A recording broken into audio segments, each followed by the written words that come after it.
1단원 잘 넘어가고 2단원 잘 넘어가면 나는 거의 뭐 수학퇴 50%가 끝났다 생각해. 그냥 조삼모사 그런 느낌이야. 극한이 어려운 이유는 아니 극한이 요즘 어렵게 나오니까 뭐 1단원이라고 쉽게 해야 돼? 뭐 그런 느낌이다. 두 번째는 18번 문제도 개념을 설명하기 위해서야. 그래서 이렇게 딱 나와 있으면 처음에 fx가 y는 t랑 만나는 교점에 대한 얘기를 한다. 그 교점을 t에 관한 식으로 한번 정리해봐 이런 얘기였지. 그래서 끊어져 있는 그래프를 만들어내는 방법은 두 가지. 가장 유명한 거 실근의 개수, 극한으로 정의되어져 있는 함수. 요 두 종류를 보려고 해. 만들어내는 함수에 대한 역할을 할 건데 이 함수에서 t는 x좌표잖아. 근데 원함수에서는 t가 y좌표지. 그래서 안 맞는단 말이야. 이걸 일치시켜줘야 되는 게 생겨. 그 다음에 그러면 만나는 교점의 개수는 언제 달라집니까? 당연히 극점에서 달라지지. 그러니까 어떤 선에서 튕겨야지만 개수 변화가 있는 거야. 그런 게 아니라 그 선에서 교차하면 개수 변화가 일어나지 않아. 그래서 극점 전후로 해서 개수 변화가 일어난다는 얘기였거든. 그러면 fx를 그려볼게. 이렇게 그려지잖아. 극점이 없을 때는 개수 변화가 일어나지 않으니까. 그러면 여기서 만나는 점이 y좌표가 t1일 때랑 그 다음에 y좌표가 t2일 때가 얘가 바로 극점의 y좌표거든. 그럼 이 점 전후로 해서 개수가 달라져. 그러면 gt를 그릴 때 말이야 얘가 하는 역할이 여기서의 y좌표를 설명하고 있어야 되니까 굳이 이걸 왜 억지로 끌어내려서 왜 옆으로 내리냐 이거야. 우리가 원하는 건 그 순간에 t가 fx의 어떤 y값이냐 그게 궁금하거든. 그럼 얘를 옆으로 내리는 게 아니라 얘를 세워. 이렇게. 그래서 얘를 이렇게 그려줘. 그냥 약간 생각만 약간 바꾸면 되거든. 그러면 t2보다 더 위에 있는 점에서는 t에 대해서는 만나는 교점이 한 개야. t2일 때는 두 개고 요 사이일 때는 세 개야. 얘는 두 개가 되는 거고 요 아래쪽은 한 개야. 이렇게 그어지는 거야.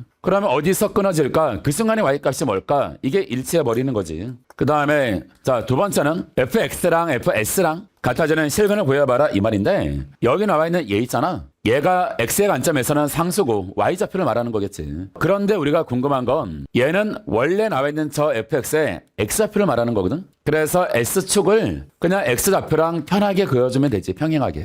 그럼 여기서 말하는 fs가 얘가 극점일 때 실제로는 끊어지는 거거든. 그러니까 여기서 말하는 끊어지는 점은 y값이 극점이랑 같아지는 즉 t1일 때랑 t2일 때랑 그때 끊어지는 거야. x좌표의 관점에서는 이렇게 그냥 쓰자고. 이연습 시키려고 만든 문제야. 그러면 여기서 요 S1, 2, 3, 4 있지? 그 점에서는 다 두 개씩 만나. 요렇게. 그리고 여기 사이에 있을 때는 그 점을 지나는 직선을 그어져 버리면 다 얘는 세 점에서 만나. 이렇게 되는 거야. 그러고 나서 요 점보다 왼쪽, S1보다 왼쪽 한 점에서 만나. 요 점보다 오른쪽, 걔도 마찬가지로 말이야. 한 점에서 만나. 한 점, 두 점, 세 점. 이렇게 되는 게 얘가 바로 HS입니다. 라고 얘기하면 되겠지? 그치? 그래서 세로로 선을 그어주는 거 별거 아니지만 직관적으로 헷갈리지 않게 만들어내는 거야. 이렇게 한번 해볼게. 그럼 문제에서 요구한 게 얘가 O라는 점에서의 자극하니 얘 O라는 점에서의 Y값이랑 더해서 그러려면 당연히 뭐가 그려져야 돼.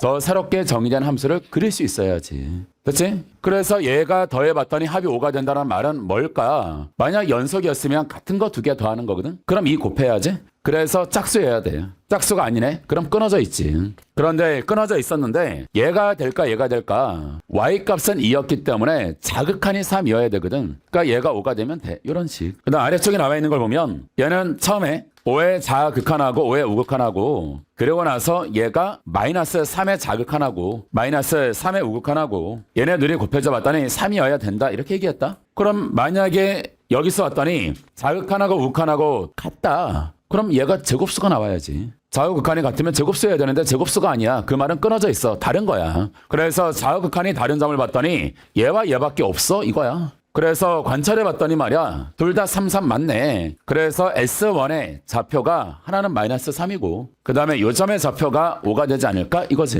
근데 얘랑 만나는 점이 접하는 거고 교차하는 거기 때문에 2대 1이야. 그래서 요 길이가 말이야 1대 2대 1이 되는 거 너무 당연하잖아. 요 길이가 8이 되니까 요 점의 x좌표는 3이 되는 거고 얘는 마이너스 1이 되는 거겠지. 그래서 만들어내는 거 요런 거야. fx가 누구랑 y는 5랑 만나는 점을 봤더니 마이너스 1이 극점이 되는 상태로 만나는 거고 5라는 점에서는 교차하면서 만나는 거구나. 이렇게 하려고 해.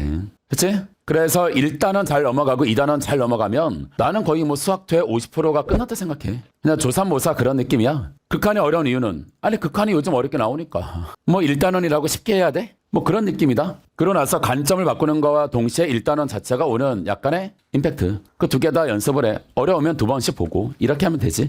자, 이런 얘기고 그 다음에 우리가 또 뭘 알 수 있냐면 T1의 Y값은 도대체 얼마일까? 여기다 3을 집어넣어도 돼. 뭐 집어넣어버리면 얼마 안 걸려. 16 곱하기 마이너스 2에다가 5 더하면 되니까 얼마 안 걸려. 그런데 어떤 공식이 많이 유용하냐면 3차 함수에서 그 유용한 공식 중에 하나가 높이 차이 공식이야. 그래서 여기서 말하는 극점 간의 높이 차이를 봤더니 이런 거 H라고 하면 극점 간의 X좌표의 차이 베타 마이너스 알파를 L이라고 하잖아. 그럼 여기서 말하는 저 H가 2분의 절대값 A에다가 L의 3승입니다. 이런 식이지. 되니? 쟤는 바로 Y값의 변화량을 X의 변화량으로 바꿔주는 거야. 그래서 저거 많이 쓰는데 뭐 비율 관계가 제일 많이 쓰는 건 세근의 합이 일정하다. 그 다음에 두 번째 쓰는 게 한 저 정도인 것 같아. 특히 미적이다. 그러면 합성함수에 대한 해석일 때는 저거 꽤 많이 써요. 그러니까 그런 식으로 우리가 하기 때문에 얘는 기억해주면 좋고 요 기억을 좀 더 강화시키기 위해서 좀 일반적으로 다른 것까지 끌어들이자면 1차, 2차 그 다음에 여기서 말하는 이렇게 2차가 하나 나와 있고 또 하나는 3차 그 다음에 또 하나는 얘가 이렇게 4차 이런 식으로 한번 나와 있다. 이러잖아. 그러면 여기에서 나와 있는 저 극점에서 얘가 높이 차이 얘가 같을 거고 그런 다음에 2점과 2점이 나와 있으면 말이야 얘네들의 저 높이 차이 그 다음에 2점과 2점을 알고 있는 상태에서 미분계수 0이 되는 점에서 말이야 요 높이 차이 이걸 좀 일반화시켜보게. 얘는 H가 최고차의 개수가 절대값 A라고 하고 요 길이를 L이라고 하면 L의 3승이거든. 근데 얘는 저 절반의 길이를 L이라고 하면 저 높이 차이는 절대값 A에다 L의 제곱이야. 근데 A 값이 늘어남에 따라 저 높이는 계속 비례해서 늘어나는 거 너무 당연하니까. 세 번째는 요 H는 말이야 3분의 절대값 A에다가 L의 4승이 되지. 이렇게 하나 나와 있으면 얘 L, 얘 L이라고 딱 잡으면 그러면 뭔가 느낌이 오지. 얘 하나만 기억하는 것보다 2차니까 2승, 3차니까 3승, 4차니까 4승 2차니까 2-1, 3차니까 3-1, 4차니까 4-1 해서 저렇게 써도 돼. 그런데 내가 원하는 건 그냥 얘 하나 잘 기억하라고 얘네들을 끌어들인 거야. 그냥 가끔 쓰일 수도 있는데 뭐 가끔 쓰이는 거야. 어차피 변화량으로 곱해져 있겠지? 집어넣으면 계산하면 한 줄이야. 그것 때문에 저런 노력을 들이나? 다른 거에 노력을 들이면 더 좋지? 이라는 생각이다.